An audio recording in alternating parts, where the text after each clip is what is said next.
इन दोस्तों आपका स्वागत है आपके अपने चैनल एजी स्टडी 7 पे। दोस्तों 16 फरवरी सन 2023 में आपका कोड नंबर 801 डीबी में जो हिंदी का क्वेश्चन पेपर आया था वो दोस्तों इस प्रकार से कुछ है।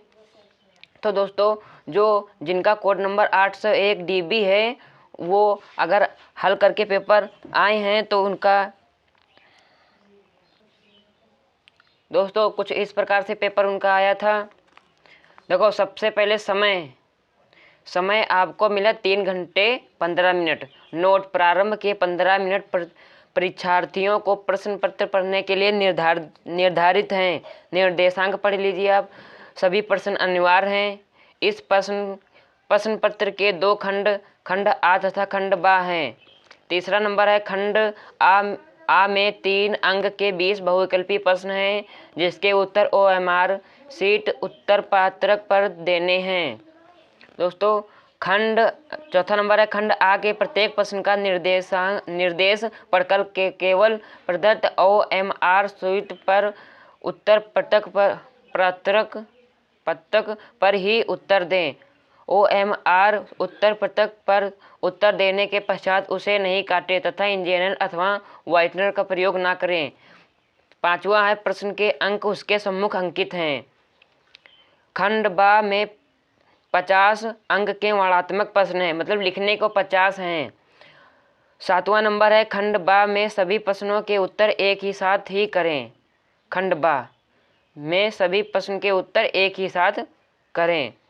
आठवां नंबर है प्रथम प्रश्न से आरंभ कीजिए तथा अंतिम प्रश्न तक करते जाइए। जो प्रश्न ना आता हो उस पर समय नष्ट ना कीजिए। तो दोस्तों क्वेश्चन पेपर कुछ इस प्रकार से आए थे। ऑब्जेक्टिव क्वेश्चन आए थे। खंड आ बहुविकल्पी वस्तुनिष्ठ प्रश्न।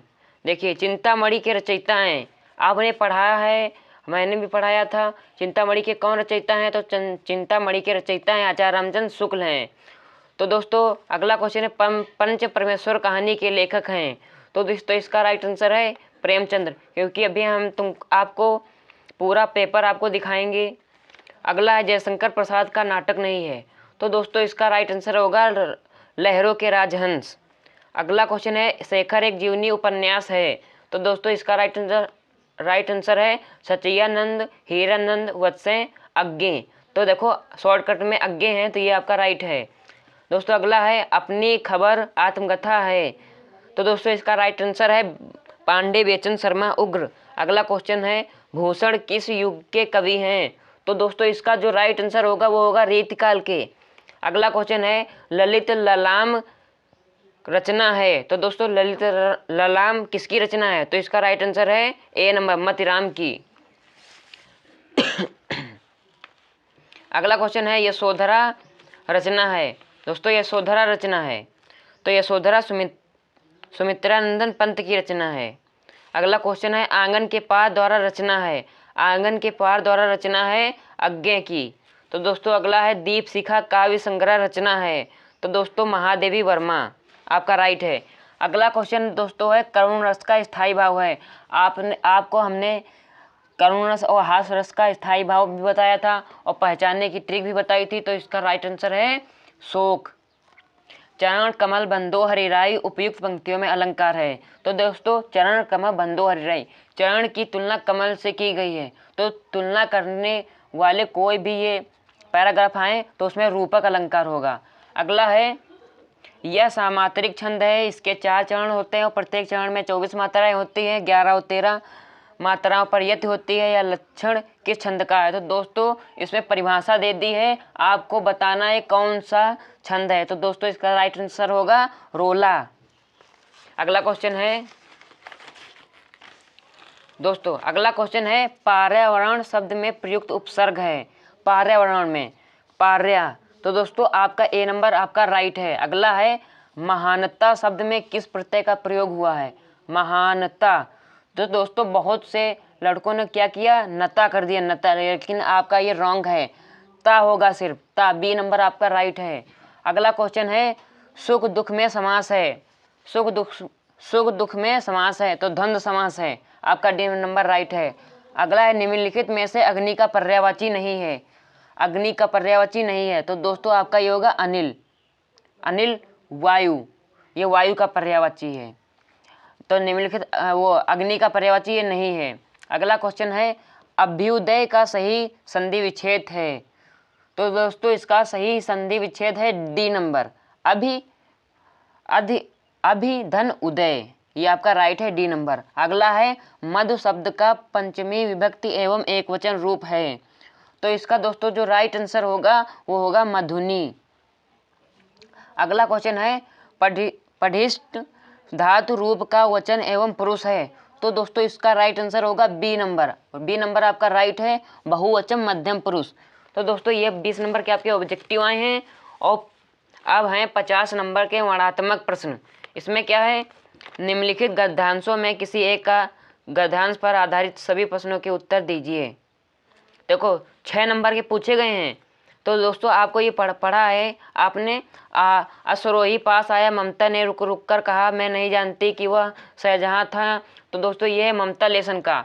तो आपको उपयुक्त गद्यांश का संदर्भ लिखना है, गद्यांश के रेखांकित अंश की व्याख्या करनी है, ममता के आजीवन भयभीत रहने का कारण। आपके 6 नंबर पक्के। अथवा करके भी दिया है, कितना जीवन बरस पड़ा है इन दीवारों पर जैसे पसाने अजायब। ये अगर आपने नहीं पढ़ा है तो ऊपर वाला पढ़ा है, इसमें से एक को आपको हल करना है। 6 नंबर पक्के। अगला है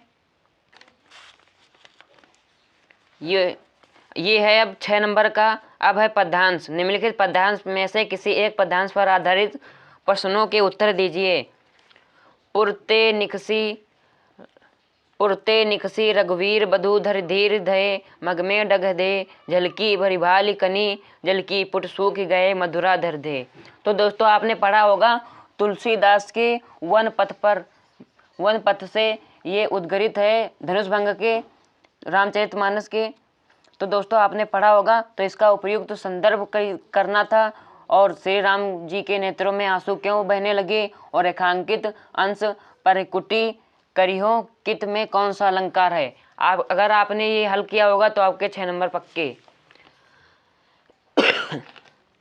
नहीं तो दोस्तों अथवा में दे रखा है, अथवा में दे रखा है मेवाड़ केसरी देख रहा ना, मेवाड़ केसरी देख रहा, केवल रण का ना तमाशा था, वह दौड़ दौड़ करता था रण, वह मान रक्त का प्यासा था।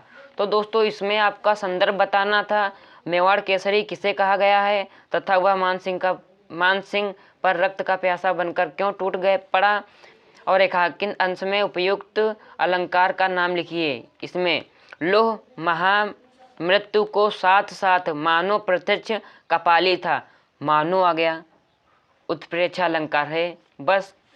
तो दोस्तों आपका 6 नंबर ये पक्का हो गया। और नहीं तो आपको ये 5 नंबर का आया था, दिए गए संस्कृत गद्यांश में से किसी एक का संदर्भ सहित हिंदी में अनुवाद कीजिए। ऐसा नगरी भारतीय संस्कृते संस्कृत भाषायाचा केंद्रस्थम अस्ति। ये दोस्तों वाराणसी पाठ से लिया गया है।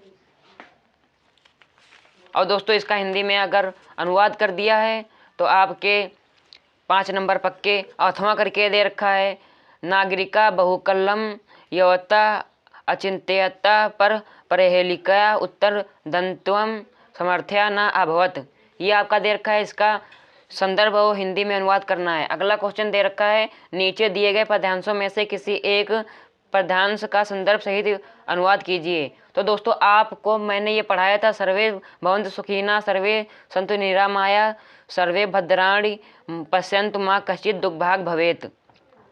दोस्तों ये मैंने आपको पढ़ाया था, इसका संदर्भ लिखना है।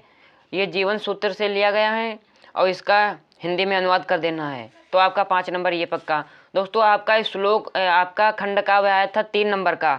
आपका जो भी हो, लेकिन जो पेपर है ये 801 DB का, उसमें आपको मुक्ति दूध का लिखना है।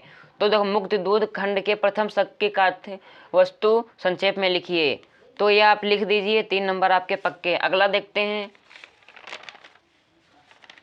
अगला दोस्तों है 5 नंबर का है, दिए गए लेखकों में से किसी एक लेखक का जीवन परिचय देते हुए उनकी एक प्रमुख रचना का उल्लेख कीजिए। तो दोस्तों आपको पढ़ाया था जयशंकर प्रसाद आचार्य रामचंद्र शुक्ल। इसमें से आप कोई भी 2 लिख दे सकते हैं, और इसमें गद्य में भी दिया है और पद्य, और ये आपका पद्य में भी दिया है। गोस्वामी तुलसीदास का जीवन परिचय लिख दीजिए, सुमित्रानंदन पंत या मैथिली शरण गुप्त का। तो आप गोस्वामी तुलसीदास का लिख ही दिए होंगे, तो 5 नंबर आपका ये पक्का है। अगला क्वेश्चन है जो हर बार आता है, हर बार। अपनी पाठ्य पुस्तक में से कंठस्थ कोई एक श्लोक लिखिए जो इस प्रश्न पत्र में ना आया हो। 2 नंबर आपने लिखा होगा तो आपके 2 नंबर आएंगे। तो निम्नलिखित में से किन्हीं 2 प्रश्नों के उत्तर संस्कृत में दीजिए।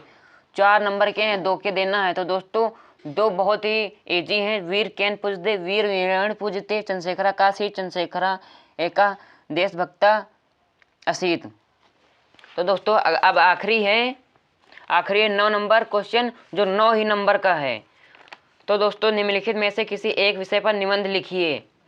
देश प्रेम, आतंकवाद की समस्या और समाधान, प्रदूषण और मानव जीवन, आज़ादी का अमृत महोत्सव। तो दोस्तों आपको हमने 801 DB के क्वेश्चन पेपर जो यूपी बोर्ड में आया था उसको हमने बताया है। अगर अभी तक हमारे चैनल एजी स्टडी 7 को सब्सक्राइब नहीं किया तो सब्सक्राइब कर लीजिए। और दोस्तों लाइक का टारगेट है 100 लाइक, आप इस वीडियो को पहुंचा दीजिए। जय हिंद, मिलते हैं नेक्स्ट वीडियो में।